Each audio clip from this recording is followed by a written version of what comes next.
आदाब, सलाम, नमस्कार। Welcome to new India education trust beyond classroom motivation web series. दोस्तों, आप सबको मालूम है कि हम इस सीरीज में आपकी मुलाकात बहुत से लोगों से कराते हैं और खासतौर से उन लोगों से जिनका ताल्लुक गांव से है और उनकी तालीम गांव के माहौल में हुई और फिर उसके बाद उन्होंने मेहनत की और वो अपने करियर में कामयाब हैं वो लोग। आज के हमारे मेहमान जो हैं उनका भी ताल्लुक एक गांव से है।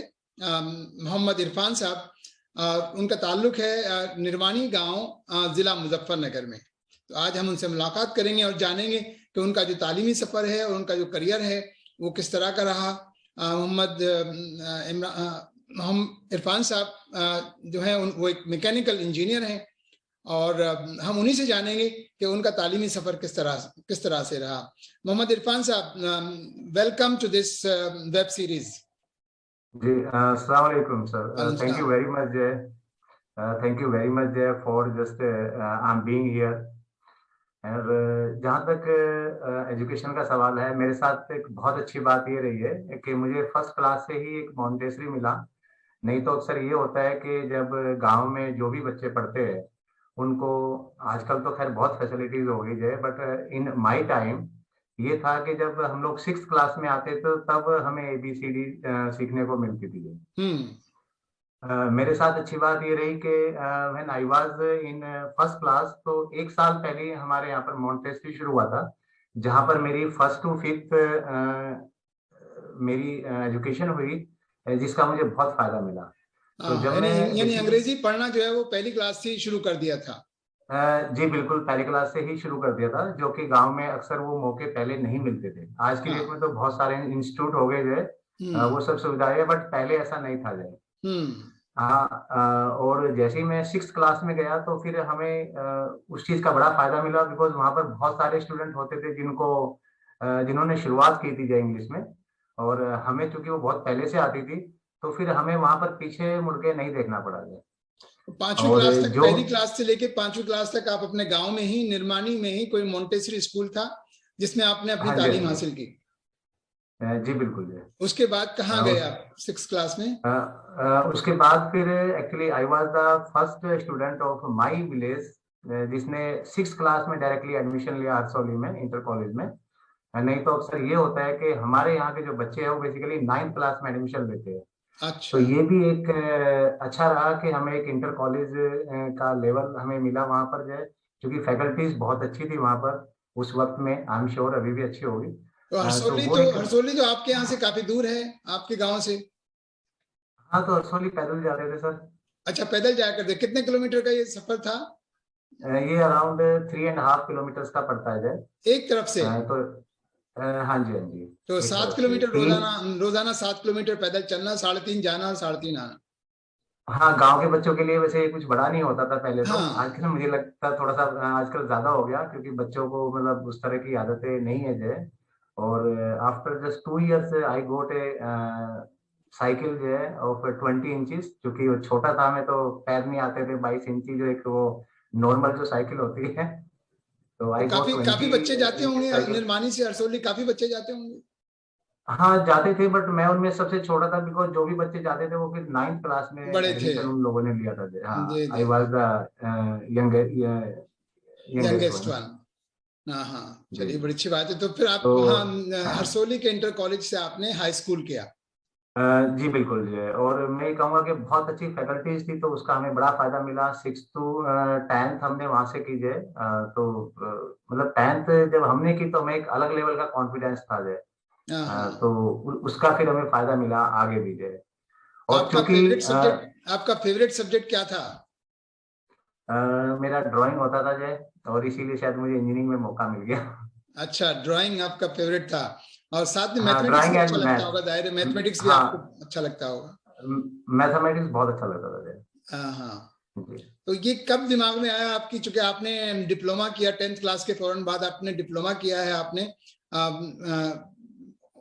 ऑटोमोबाइल इंजीनियरिंग में आपने किया है डिप्लोमा।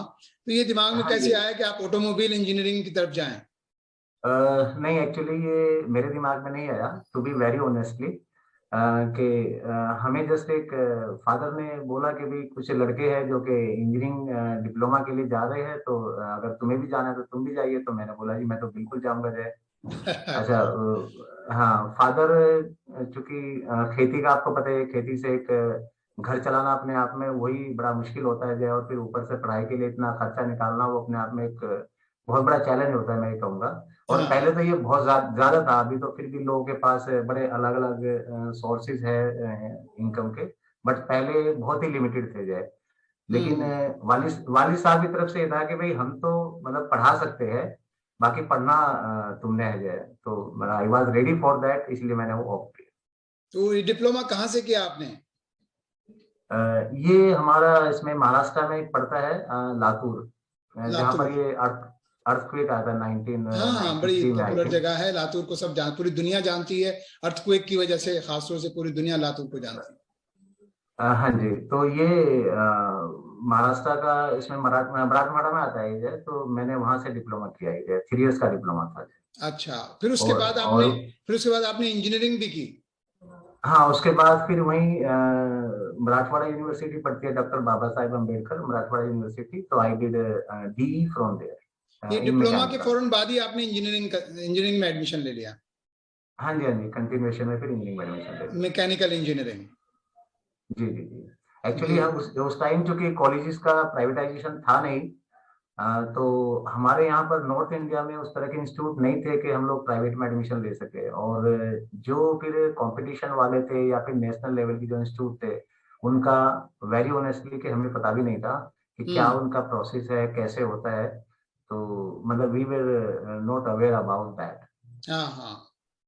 जी चलिए, बड़ी अच्छी बात है। ये तो आपका तालीमी सफर रहा कि आपने प्राइमरी अपने गांव से, वहां मोंटेसरी खुला था, वहां से आपने प्राइमरी की, फिर आप 6 to 10 यानी हाई स्कूल आपने हरसोली में जो इंटर कॉलेज है, जनता इंटर कॉलेज, वहां से जी आपने जी हाई जी। स्कूल किया। फिर आप लातूर चले गए, डिप्लोमा आपने किया ऑटोमोबाइल इंजीनियरिंग में, फिर आपने इंजीनियरिंग की मैकेनिकल ब्रांच में। अब आपका करियर शुरू जी जी होता है, तो करियर आपका कब शुरू हुआ और कहाँ से आपने अपने करियर की शुरुआत की? 1997 में मैंने अपना बी कंप्लीट किया जाए। और एक्चुअली एक इसमें मैं छोटा सा कुछ ऐड करना चाहूंगा, कि when I completed my diploma, I wanted to do the B, but मुझे लगता था कि शायद घर की कैपेसिटी उतनी नहीं है कि हम्म। हम लोगों को, मतलब मुझे बी करनी चाहिए, because that time I am remember the fee was ₹40,000 per annum, हाँ, हाँ, excluding hostel fee. So it was a very big amount at that time. हाँ, हाँ। So I thought that I should not go for B. But फिर मैंने एक जगह, दो जगह, तीन जगह इंक्वायरी की, then I came to know कि अगर मेरे पास महाराष्ट्र का डोमिसाइल होगा तो then I can get admission in government quota. अच्छा। फिर मैंने महाराष्ट्र का अपना डोमिसाइल वहां पर बनवाया जाए, and I got admission in government quota. Okay, the thereafter the fee was only rupees around 5-6 thousand per annum। Okay, that's very good. ये बड़ा अच्छा रहा कि आपको गवर्नमेंट कोटे में आपका एडमिशन हो गया और फिर आपने बहरहाल वहां से बी जी किया, जी। और फिर आपका करियर शुरू होता है। उसके बाद इंजीनियरिंग के फौरन बाद आपका करियर शुरू हो गया 97 में। तो कहाँ से जी जी शुरुआत की, जी। किस कंपनी से शुरुआत की और किस पोजीशन से? जी, एक्चुअली मैंने डिफरेंट डिफरेंट कंपनीज में काम किया। तो I started my first job in Rana papers limited, this is in my home district. But मुझे, I tell you very honestly, जब मैंने वहां पर कुछ 5-6 मंथ्स मैंने काम किया अच्छा। मेंटेनेंस डिपार्टमेंट में, तो वहाँ का बेसिकली, अब जो हमने इंजीनियरिंग में पढ़ा था या डिप्लोमा में पढ़ा था, तो मुझे लगा मैंने कहा नहीं, यहाँ तो जो हमने कुछ सीखा है वो सब भूल जाएंगे। हाँ, चूंकि वो हालांकि काम नहीं आ अपनी रहा था, वो काम नहीं आ रहा था। अपनी नहीं, काम भी आ रहा था एक्चुअली, लेकिन अपनी अपनी बेसिकली जो है लाइन में सब लोग एक्सपर्ट होते हैं, there were the expert guys, but ये जो वे ऑफ टॉकिंग एंड जो way of doing the work was totally different है, मतलब that was hmm. Not more engineering जो है काफी, मतलब एक तरीके से ना जस्ट वो जुगाड़ू टाइप मतलब काम भी थे, और उसके अलावा जो लैंग्वेज है बेसिकली और जो डिसिप्लिन है वो नहीं था। हम्म। तो मुझे लगा फिर कि मैंने जो अपनी पढ़ाई की है, शायद I did not just did my engineering just to work here, So I left that company in 5-6 नहीं, जाहिर है कि कोई बड़ा सपना रहा होगा सामने के, नहीं मेरा सपना तो कुछ और है, मुझे यहाँ नहीं, मुझे कहीं और होना है। हाँ जी, हाँ जी। Then I left that job जो है, तो उस टाइम लोग बोलते थे, बोल नहीं आपके लिए एक अच्छी अपॉर्चुनिटी है, मन का नहीं बहुत अच्छी है, but I can not continue. Then I left that job. फिर कहाँ ज्वाइन किया आपने? फिर सेकंड कंपनी मेरी थी स्टोज gas private limited, Kavinagar Ghaziabad है। तो I work there around for 5-6 months. उस टाइम थोड़ा सा एक मतलब बचपना भी होता है थोड़ा सा उस एज में, तो जस्ट समवन टोल्ड मी, तो मैंने then I left that job. हालांकि वहां पर भी एक अच्छी अपॉर्चुनिटी थी, तो उसके बाद फिर वहां मैंने कितने दिन काम किया? Around 5-6 months. अच्छा, इतना ही मुजफ्फरनगर में किया था, इतना ही यहाँ किया, फिर तीसरा हाँ तीसरा उतना। तीसरा पड़ाव कहाँ? तो इसमें इसमें इसमें मैं आपको एक चीज कहना चाहूंगा, जब मैंने जॉब छोड़ी तो मैं अपनी बाजी के पास रहता था उस टाइम। तो मैंने बाजी को बोला, मैंने कहा बाजी मैंने तो जॉब छोड़ दी। तो उन्होंने हाँ, बड़े गुस्से में बोला, बोले भाई ऐसा तो जॉब नहीं होती जे जैसे तुम कर हाँ, रहे हो, आपने जो कुछ 6 महीने वहां किया और 6 महीने यहाँ किया। मैंने कहा बाजी ठीक है, नहीं पसंद आया तो नहीं आया हाँ, जाए। Then I joined in Gurgaon. अच्छा, So I joined Arjun Auto Private Limited. This company is the vendor of Maruti Suzuki India Limited. अच्छा, Then I worked here continuously for 9 years. Okay, Then yes, and I joined here as an assistant engineer PPC and promoted at different position. My last position when I left the job, that time I was heading the whole plant. अच्छा, माशाल्लाह, यानी 9 साल में आप assistant engineer से branch के head बन गए आप। Yes, बिल्कुल. I was the head manufacturing there when I left the job. तो And ये जाहिर सी during बात है this कि आपका जो period, आपने जो मेहनत की होगी वहां कंपनी में, उस मेहनत को आपकी रिकॉग्नाइज किया गया और आपको जो है जी वो जी ब्रांच हेड आपको बनाया गया। तो ये जाहिर सी बात है, जो मेहनत करते हैं उनको रिकॉग्निशन तो जरूर मिलता है जी। हाँ जी, हाँ जी, बिल्कुल मिलता है। तो उसमें फिर ड्यूरिंग दिस 9 years पीरियड से I have gone through with different projects, and there was the one project with the name eco profit. अच्छा, Basically, this project was in between the in collaboration of India and Denmark, and this was on basically energy savings. And I was the key member of that project, and I was recognized with the team, even with the district magistrate of Gurgaon, my अच्छा, company and myself, and that was a great achievement. I was happy just achieving that award. नहीं बिल्कुल, ये बहुत बड़ा achievement था कि आपको इस तरह से रिकॉग्नाइज किया गया। जो है बहरहाल अभी अभी एट प्रेजेंट आप किस कंपनी में हैं और किस पोजीशन पर हैं? Yeah, presently I'm working as a general manager in one company, Moonlight Auto Private Limited. This is a group of Moonlight Group company है, और इसमें basically I'm heading the two plants, one in Gurgaon and the other in Gujarat. अच्छा, तो आप दोनों branches में जाते Yes, हैं? जी बिल्कुल जी। Sometimes I be there in Gujarat and now I'm in Gurgaon, तो basically अभी दोनों plant head कर रहा हूँ। अच्छा, तो कभी आप गुजरात जाते हैं, वहां वक्त गुजारते हैं, और कभी आप गुड़गांव में आ जाते हैं, यहाँ पे आप कंपनी को देखते हैं, यहाँ का ऑफिस देखते हाँ हैं। जी, तो बेसिकली प्रोडक्शन मैन्युफैक्चरिंग जो है यहाँ क्या किस चीज का प्रोडक्शन होता है इस कंपनी में? हम basically Maruti Suzuki India limited और सुजुकी मोटर गुजरात दोनों के लिए हम लोग टूल किट्स बनाते हैं। You know the jack assembly होती है, जो हम लोग जब गाड़ी में पंक्चर हो जाता है अच्छा, तो हम लोग जैक्स की हेल्प से गाड़ी को लिफ्ट करते हैं। Then just we take out the wheels, got puncture and this thing, और जो उसके हैंड टूल्स होते हैं वो बनाते हैं। उसके अलावा हम लोग clutch assembly, pedal brake assembly, and we make all these things. We make lots of items. Our customer base is around almost all the automotive OEMs like Kia Motors, Hyundai Motors, MG Motors, Suzuki Motor Gujarat, Maruti Suzuki India Limited, Honda Car India Limited. So we make items for all these original equipment manufacturers. अच्छा, तो आप जाहिर अब आप managerial level पर आप काम कर रहे हैं, आप मैनेजमेंट में काफी ऊपर तक आप आ चुके हैं, आपके अंडर में काफी लोग काम करते होंगे। ये कंपनी है, बड़ी कंपनी है, 2 जगह आप देखते हैं, आप गुड़गांव का ऑफिस भी देखते हैं, गुरुग्राम का ऑफिस भी देखते हैं और गुजरात का ऑफिस भी आप देखते हैं, वहां भी आप जाते हैं। तो कितने लोग हैं जो आपके अंडर में काम कर रहे हैं? In actually under me, there are around 200 workers, associates basically, and staffs in one plant, and around under 100 people in another unit. अच्छा, तो ये अब इस लेवल पर पहुंचने के बाद कुछ मुश्किलात बढ़ती हैं काम करने में, या आसानियां हो जाती हैं, रिलैक्स होता है आदमी जब मैनेजरियल लेवल पे? नहीं, मैं इसमें ये कहना चाहूंगा कि अगर आप अपने काम को एंजॉय करते हो तो बहुत मजा आता है। हाँ बिल्कुल। खैर, अगर हम अपने काम को एंजॉय करते हैं तो सही मायने में कोई काम लगता नहीं कि हम काम कर रहे हैं, because we are loving it, we are enjoying it. हम हाँ एंजॉय करते हैं तो लगता नहीं है कि काम कर रहे हैं। जी बिल्कुल जी। और बिल्कुल। इसमें होता ही है कि टाइम टू टाइम जो है we just gone through with different different training जो कि हमारे फील्ड से रिलेटेड होती है।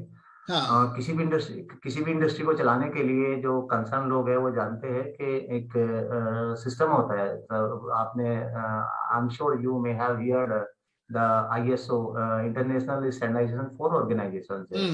तो फॉर ऑटोमोटिव सेक्टर जो है now it is IATF 16949 2016 version. तो बेसिकली ऑटोमोटिव इंडस्ट्रीज के लिए ये चलता है। तो हम लोग उसको फिर स्टडी करते हैं और अकॉर्डिंगली जो भी इसके क्लॉजेज है वो कंपनीज में इम्प्लीमेंट करते हैं। एक्चुअली आज की डेट में all the OEM companies and all the automotive sectors going toward the excellence manufacturing. जी जी। तो बेसिक पहले जो कन्वेंशनल इंडस्ट्रीज होती थी, अब वो उसमें बड़ी तब्दीली आ रही है, उसमें बहुत एक ब्रेक थ्रू आया है। चाहे वो फिर हमारी मशीनरीज हो, हमारे हैंड टूल्स हो, हमारी टेक्नोलॉजीज हो, हमारा मटेरियल्स हो। तो because while we were there in 97 98, I joined in 98, basically automobile sector I joined in 98। तो 98 में जो टेक्नोलॉजी थी और आज जो है उसमें बहुत फर्क है। Not only in automotive sector, this is everywhere actually. तो इरफान साहब, मैं चाहूंगा कि आप जो है वो, चूंकि गांव से आप आते हैं, आपकी तालीम जो प्राइमरी और हाई स्कूल तक की जो आपकी तालीम है वो गांव से ही हुई है। वो भले ही आपने अंग्रेजी की तालीम प्राइमरी स्कूल में शुरू कर दी, लेकिन जब आप हरसोली में हाई स्कूल में पहुंचे होंगे तो वहां जो तालीम रही होगी वो इंग्लिश मीडियम से नहीं होगी, वो हिंदी मीडियम में रही होगी। यस, हिंदी मीडियम में थी बिल्कुल। हाँ हाँ। तो मैं ये चाहूंगा कि आप अपने जो आजकल के जो बच्चे हैं जो गांवों में पढ़ रहे हैं, आप उनको कुछ अपनी तरफ से कोई संदेश दें, किस तरीके से वो मेहनत करें कि वो भी अपने करियर में उसी तरीके से कामयाब हो जाए जैसे इरफान साहब कामयाब हुए। Thank you very much. Yes, मैं बिल्कुल बोलना चाहूंगा इसमें। और जैसा कि हम सब लोग बेहतर जानते हैं कि आज की डेट में क्वालिटी एजुकेशन की आवश्यकता है। एक तो क्वालिटी एजुकेशन की आवश्यकता है कि मतलब जो भी एजुकेशन हो उसमें फिर एक क्वालिटी लेवल की एजुकेशन हो। Just by completing 10th 12th graduation जो है, this has no meaning to this time actually. जी। अगर हम लोग कर रहे हैं तो बहुत शिद्दत के साथ करेंगे। एक चीज तो यह है। दूसरा, अक्सर गांव में, क्योंकि मैं तो गांव से बड़ा अटैच हूँ आज भी, और पहले भी पढ़ाई भी गांव में हुई है, 10th क्लास तक गांव में रहा हूँ। तो होता क्या है कि हमारे जो यंगस्टर्स है, हमारे जो भाई है, बच्चे हैं, उनका क्या है कि वो 10th क्लास और 12th क्लास करके ऐसा होता है कि भाई हम तो थक गए, बस अब बहुत पढ़ लिए, अब नहीं पढ़ना है। तो वही गलती है एक्चुअली, वही गलती है हम लोगों की और हमारे भाइयों की, हमारे बच्चों की जो है कि हम लोग 10th और 12th करके जो एक माइंड सेट ये हो जाता है कि नहीं नहीं अब बहुत पढ़ लिया, अब क्या पूरी लाइफ पढ़ते रहेंगे जो है। ऊपर से फिर एक अपनी कमजोरी को छुपाने के लिए फिर हम लोग बच्चे ये बोले कि नहीं जी उसने पढ़ा था वो भी ऐसे ही घूम रहा है, एक उसने पढ़ा था वो भी ऐसे घूम रहा है, तो हम ही क्या करेंगे पढ़ के। दैट इज रोंग एक्चुअली, जो है जो बच्चों के मन में जो आता है, आई थिंक वो नहीं होना चाहिए। हाँ बिल्कुल। एक चीज तो यह है। दूसरा, हमारे मतलब बच्चों के पास ये भी है कि एक साथ में एक तो अपना एक प्लान होना चाहिए कुछ है कि भाई ठीक है मैंने अपना ये करना है। 10th में जब बच्चा आ जाता है तो 10th क्लास में आने के बाद मतलब he should have a concrete target कि जी नहीं मैंने तो इसमें जाना है। और मैं तो बल्कि ये भी कहूंगा, क्योंकि हमारी जो कम्युनिटीज है उसमें पेरेंट्स को कई बार फिनेंशियल क्राइसिस, और वो अपने आप में एक बहुत बड़ा एस्पेक्ट होता है जो मतलब सब कुछ उसी के ऊपर डिपेंड होता है, पढ़ना ना पढ़ना, यहाँ पढ़ना या वहां पढ़ना, तो सारे डिसीजंस उसके ऊपर होते हैं। तो उसमें फिर प्लान बी भी जो है हमारे बच्चे के पास, हमारे यंगस्टर्स के पास होना चाहिए कि भाई अगर मैं सपोज इसमें कामयाब नहीं होता हो जाए तो फिर मेरा दूसरा ये है, इसमें मैंने होना ही होना है। तो एटलीस्ट ये है कि at the end of the day they would be having something in hand for survival, वो बड़ा जरूरी है। और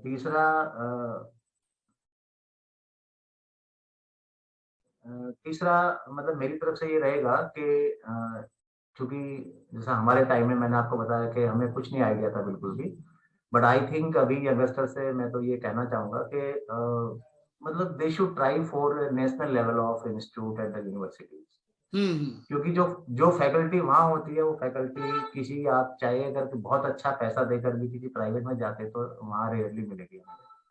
I think youngsters should try to get their admission in at national level of institutes and the universities. जी जी बिल्कुल, ये बात बिल्कुल सही कही आपने, क्योंकि आज की डेट में क्वांटिटी तो बहुत ज्यादा है प्राइवेट में, बट क्वालिटी बिल्कुल नहीं है। क्वालिटी नहीं होती है। और बहुत सीधी सी बात है, हम बिल्कुल समझ सकते हैं। प्राइवेट में तो क्या होता है कि उनको पता है कि उनका सेशन शुरू हो गया तो just they hire the people, लेकिन जिनको में हायर करते हैं sometimes they do not pay the enough salaries, first thing.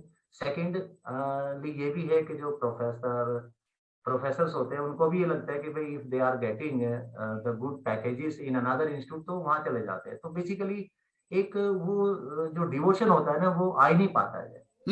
But मैंने एक ये फील किया है कि जो हमारी यूनिवर्सिटीज होती है या अच्छे जो गवर्नमेंट कॉलेजेस होते हैं उनमें जो हमारे लेक्चरर होते हैं, प्रोफेसर होते हैं, उनके अंदर एक ये होता है कि नहीं इस सीट पे मैं बैठा हूँ तो मतलब मेरा अपना एक नाम है जो, तो उसके लिए वो मतलब बहुत ही डिवोशन के साथ पढ़ाते हैं, डिवोशन के साथ। तो ये मेरी फील है, क्योंकि उनको ये भी पता है कि they have been just teaching there for last 10 years 15 years and they know that they would be here there for next 10 15 20 years more।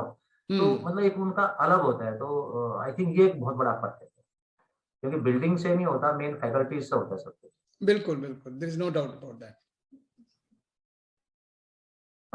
एक दूसरा मैं अपने यंगस्टर से ये बहुत जोर दे के कहना चाहूंगा कि कई बार हमें ये लगता है, यंगस्टर्स को, स्टूडेंट्स को कई बार ये लगता है कि नहीं नहीं यार शायद ये हम नहीं पढ़ पाएंगे, जो है कि मैंने तो पढ़ के देख लिया, मेरे से तो पढ़ा नहीं जा रहा। कई बार एक वो फील आती है एक्चुअली जो है।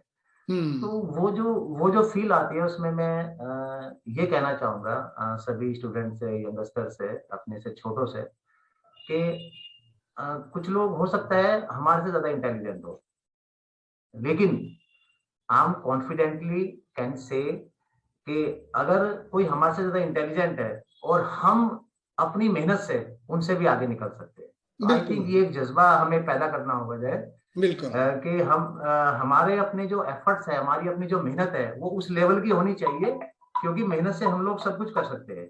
मेहनत से हम उन इंटेलिजेंट्स को भी पीछे छोड़ सकते हैं जो हम, अगर हम 8 घंटे की पढ़ाई करते हैं और वो 2 घंटे में हमारे से ज्यादा नंबर ले आते हैं, बट हमें वहां पर हार मानने की या रुकने की आवश्यकता नहीं है। हमें 8 घंटे नहीं, हमें फिर 16 घंटे करना चाहिए और हम उनसे आगे बिल्कुल निकल जाएंगे। हाँ, इंटेलिजेंट होना एक अलग बात है और मेहनती होना एक अलग बात है। अगर कोई मेहनत कर सकता है तो वाकई में वो इंटेलिजेंस को भी पीछे छोड़ सकता है।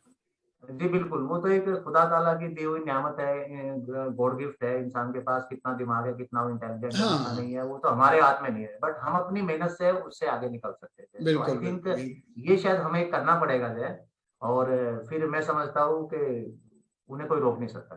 कोई रोक नहीं सकता, बिल्कुल। बड़ी अच्छी आपने टिप्स दी हैं ये बच्चों के लिए।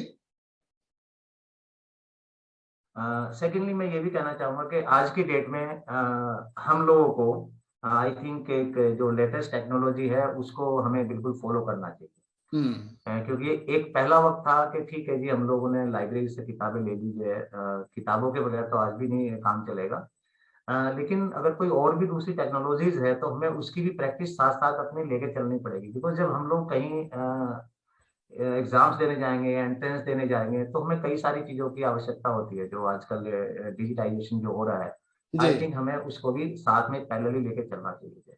हाँ तो वो हाँ अपने आप में एक बहुत मेन चीज है। नहीं तो कई बार क्या होता है कि वी नो एवरीथिंग बट मतलब we are not able to present to ourself, ये होता है। या कई बार हमें उसकी जानकारी ही नहीं है।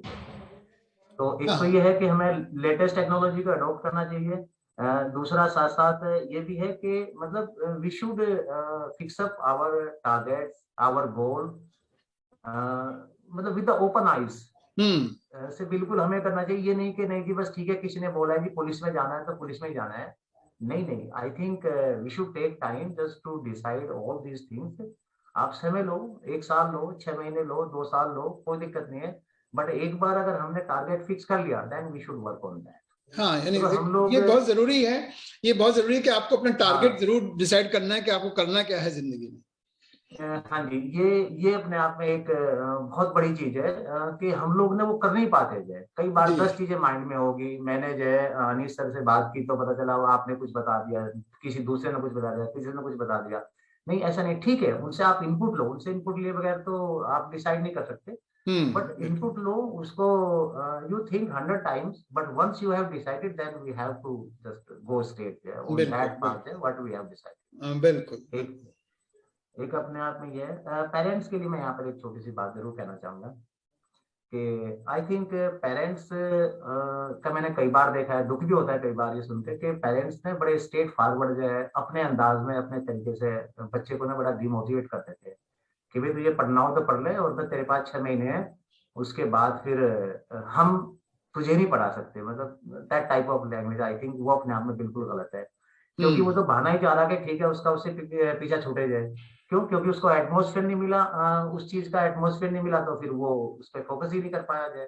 तो वो तो खुद बचना चाह रहा, ऊपर से फिर उसको एक और बहाना मिल गया। तो एक तो हम बच्चों के लिए एक वो एटमोसफियर बनाए, शुरू से ही एटमोसफियर बनाए, उनको एक एग्जाम्पल दे, जिन्होंने कुछ अपनी लाइफ में कुछ किया है उनके एग्जाम्पल्स दे, आई थिंक है। और तो बच्चों के माइंड में एक शुरू से ही फिर वो चीज डेवलप होती है कि नहीं यार ठीक है, he has achieved that thing, उसने ये अचीव किया, उसने ये अचीव किया, तो मुझे भी कुछ करना चाहिए। वो जी एक बच्चों के अंदर लानी पड़ेगी। और इवन पेरेंट्स को ये भी कहना चाहिए। इवन मेरे साथ ये बड़ा हुआ है, जैसा कि मैं अभी बोल रहा था कि हमारे वालिद साहब ये कहते थे कि भाई हम तो पैसे दे सकते हैं, पढ़ना तुमने। हाँ, तो आई मेहनत थिंक तुमने करनी है। वो भी ये एक बात बड़ी तो सपोर्ट है। पेरेंट्स वो ने एक बहुत बड़ी सपोर्ट है पेरेंट्स की ये तरफ से। वो कहते हैं कि भाई हम ये तो खर्च कर सकते हैं मगर मेहनत तुम्हें करनी है। जी बिल्कुल जी। हमारे मतलब मेरे वालिद साहब की नहीं थी उतनी कैपेसिटी, बट हमेशा उन्होंने कहा कि भाई हम पैसे दे सकते हैं और पढ़ने वाला काम तुम्हारा आ जाए। तो बिल्कुल आई सही थिंक बात। पेरेंट्स को ये काम तो पेरेंट्स को करना पड़ेगा। नहीं नहीं, बिल्कुल सही तो बात है। मैं तो ये आपने यानी बहुत अच्छी टिप्स आपने दी इरफान साहब। और मैं समझता हूँ कि इन टिप्स को अगर बच्चे समझ लें और उनको अपनी जिंदगी में फॉलो करें तो वो जरूर कामयाब होंगे। चूंकि अभी हमारे पास बहुत ज्यादा वक्त नहीं है, जी तो जी आपने जो जितने भी आपने टिप्स दी हैं, मैं समझता हूँ कि उन बच्चों को उन टिप्स को फॉलो करना चाहिए अपनी जिंदगी में, और वो भी ठीक उसी तरीके से कामयाब हो सकते हैं जैसे इरफान साहब गांव से निकलकर हिंदी मीडियम में पढ़कर और फिर वो कामयाब हुए हैं। बहुत बहुत शुक्रिया इरफान साहब, आपने जी वक्त जी, निकाला। थैंक यू वेरी और मैं मच। समझता हूँ और कि मैं आपकी एक इन टिप्स से जरूर बच्चे फायदा लास्ट उठाएंगे। लास्ट में एक चीज छोटी सी कहना चाहूंगा। जी जरूर। मुझे एक बड़ी अच्छी लाइन लगी थी जब आपने बोली थी अपने एक इंटरव्यू में, जो हम वेरी राइट रिमेम्बर जो आप एक गवर्नमेंट कॉलेज में आप पढ़ाते थे, तो वहाँ का जो बेसिकली आपने देखा था कि जस्ट लोग अपने तरीके से मतलब वो करते थे, वो मतलब एक वो डिवोशन बिल्कुल नहीं था। और जो आपने वहाँ पर शुरुआत की, क्यों? बिकॉज आपने माइंड में ये रखा था कि भाई मतलब just we have to do something for society, we have to do something where we are working. तो वो मतलब that is also learning for me. बिल्कुल एंड बिल्कुल। इसी तरीके से शायद हमें अगर सबको क्या नाम जाए हम लोग सब सोचेंगे तो आई थिंक हम पीछे नहीं रह सकते। नहीं, बिल्कुल जाहिर सी बात है। जो सोसाइटी से निकलकर बाहर लोग गए हैं, काम कर रहे हैं, सक्सेसफुल हैं अपने करियर्स में, अपनी जिंदगी में, तो उनको कहीं ना कहीं अपनी सोसाइटी के लिए कुछ ना कुछ करने की जरूरत है।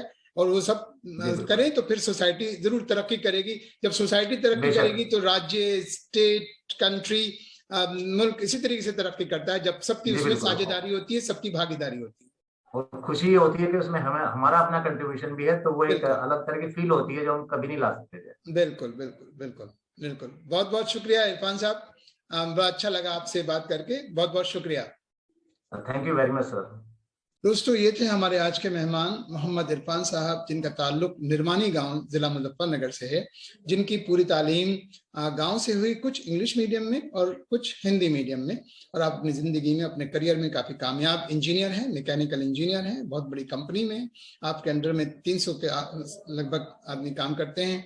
आपने बहुत सारी टिप्स दी हैं बच्चों के लिए कि उनको किस तरीके से मेहनत करनी चाहिए, कैसे जिंदगी में अपने करियर में आगे बढ़ना चाहिए। मुझे उम्मीद है कि आप उनकी इन टिप्स को फॉलो करेंगे। अगर आपको हमारा ये प्रोग्राम पसंद आया तो इसे लाइक करें और शेयर करना ना भूलें, और अपने दोस्तों, अपने अजीजों, अपने मित्रों से कहें कि वो हमारे इस channel new India education trust beyond classroom को सब्सक्राइब जरूर करें।